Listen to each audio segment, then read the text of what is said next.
Hello everybody, on today's episode of the 1 Year Life Challenge, we're going to talk about the power of the subconscious and give you 6 ways on how to harness that power.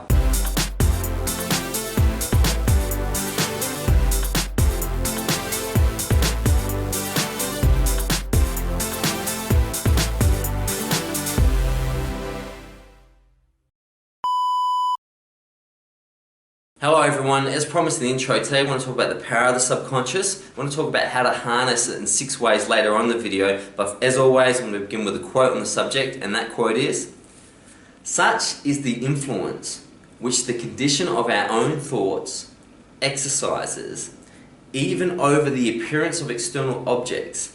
Men who look on nature and their fellow men and cry that all is dark and gloomy are in the right. But the sombre colours are reflections from their own jaundiced eyes and hearts. The real hues are delicate and need clearer vision." Charles Dickens, Oliver Twist. Charles Dickens, what an incredible author. And when these amazing conduits for universal intelligence put pen to paper, because universal intelligence exists always, everywhere at the same time, every once in a while we find a really cool bloke like Charles Dickens who can push that into a flow state and write it down. What is he talking about? If the world is horrible, you're right. Just like Henry Ford said, whether you think you can or think you can't, either way you're right. Your eyes are projectors, they are not receivers. And the filter mechanisms of your brain, your neurons, your belief systems, your hormones, your physical health will help you interpret the projection you're putting out and then reinterpret it. Your subconscious is the behind the scenes editor of the movie of your life. When you watch a movie, the story of the movie can be manipulated by the director. Let's say on a first cut, for example, of Jaws. So the filming of Jaws is happening and the editors are saying it's not scary enough. So what they can do is they can introduce some new dark music, some new dark moments, introduce some characters and cut and paste some characters in that are going to create a bit more drama. And they take a movie and with the same stock footage, and they make it more and more fearful. And that's what we do in the story of our life. My personal story was continually second-guessing myself. And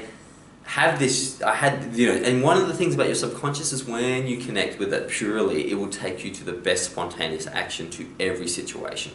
I never trusted it. I was constantly doing things and then trying to rationalize, why did I do that? How did I do that? Was that the right thing to do? And really stuck in this repeating pattern of living in analyzing decisions. So when new decisions came up, I was really wasn't even over that decision yet, so I wasn't prepared to make another decision. I was just carrying this backpack of reviewing decisions on which one was the best and how should I apply it in the future. And that backpack was causing me to sink and not be able to handle the situations as well as they could. So how do we harness our subconscious? Well, the first way is come from the moment. Your subconscious, which I believe is dealing with 7 trillion bits of information per second and can handle it, is what you need to trust in. But it only handles that information in the moment. It doesn't store it all. It's not like a hard drive. It just deals with what it needs to. You can only consciously be aware of about 4 to 5 things. If you look around your room and I ask you to remember 5 things, you could probably do it easily. But if I asked you to remember 500 things, you just couldn't, even though there are easily 1,000 things that you could point out. Now, the subconscious, this generation we have about saving things on hard drives and saving paper for future generations, that's just a human invention. Everything you need is in the present moment. It's not going to be in the past, it's not going to be in the future, but everything you need, every cell, every environmental cue is in the present. So when you come from here, you can handle the situation. When you drag in things from the past or take in worries from the future, you put a mask over your subconscious. 2, you should trust it because it carries the universal intelligence.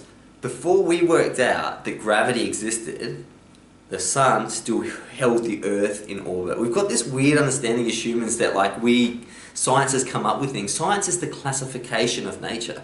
It takes nature and it breaks it down. It was already there. It already had an intelligence. The intelligence was there. We're just recognizing it. This idea that you need to memorize your times tables to be a better person, well, not really. Yes, there's definitely things you need to deliberately understand, but there are ultimately more useful bits of information in the universal intelligence around you.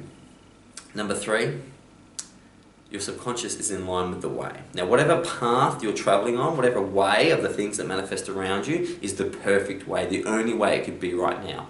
And whether it's the best possible place for you right now, which it always is, even if you're starting from the bottom, Your subconscious is in tune with that and will be able to handle that. Your past and present thoughts, that voice that recycles, is not in tune with the way that you're going, and quite often will make it very difficult. Sort of like if you had a flowing stream of water and you kept putting barriers in front of it, the water would easily have made its way to the ocean. You got in the way of the water.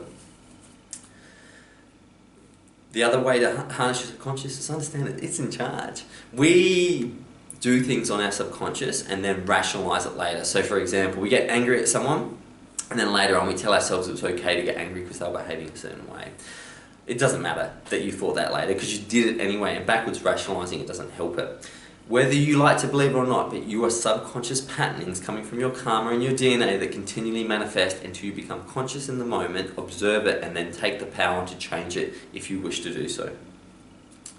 Second to last, it carries your karma chain. So your subconscious is a collection of things that your life cycle has brought to you, and whether you're a meanie as a child or whether you're good as a child, that karma is important for your journey. And we use words like good and bad, and Shakespeare said it best when he said nothing is good, neither good nor bad, but thinketh make it so. Your journey is perfect and beautiful. Labeling it is not going to help, and your karma chain comes with you into your subconscious and helps you learn from every lesson. And finally, subconscious reveals the world to you.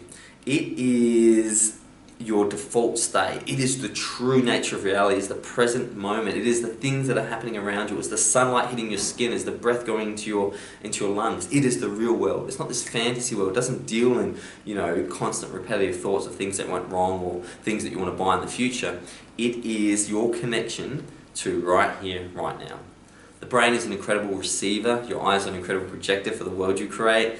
I hope that you understand the power of the subconscious. Cut yourself some breaks. Just come from the moment. Allow your subconscious to deal with things, and it will deal with it in the best possible way. So many people worry that it won't be right. Well, it might not be right to your conscious brain, but I can guarantee you with perspective, you'll see acting spontaneously from true heart and true love will always be the best way to come from any situation.